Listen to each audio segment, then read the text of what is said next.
have to say this year has been all about adjustments, and horsemen and women, those in the horse racing industry, I think are very good at calling audibles.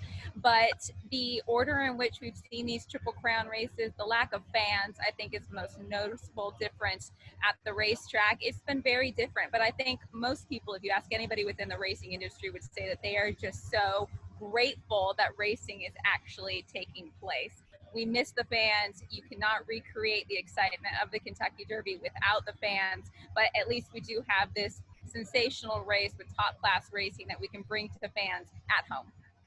I think now that I'm here in Louisville, I do feel the excitement. It's a different type of excitement, and I think it's because of the fact that you have this insanely talented horse named Tiz the Law.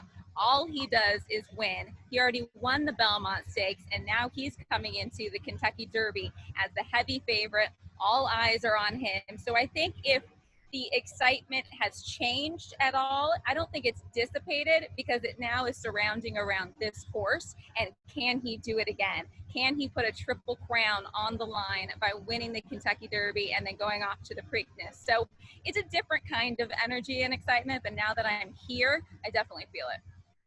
Well, we've seen over the past 10 years, most of the favorites have won, but then you remember the likes of Giacomo, who won at 50 to 1 15 years ago. And I bring up that horse because those connections are back at it again with a horse named Honor AP. He might be the best looking horse on the grounds, but you have John Sheriffs and Mike Smith, who won the Triple Crown a couple of years ago. They're teaming up once again with a horse that absolutely wants the distance. He's right next to Tiz the Law, the favorite in the starting gate. So if there's going to be a minor upset, I think it's Honor AP. But the lack of fans definitely will keep these horses calmer. I think, fingers crossed. For the jockeys, I've spoken to Mike Smith, Manny Franco, who will be riding Tiz the Law, about the lack of fans and how it affects them. He said, once you're in the starting gate, you are in the zone. Of course, you would love to come around that turn and hear all of the fans rooting you on, but you're focused, you have a task at hand, and you're not going to let the fact that there's cheering or no cheering get in the way of a great ride.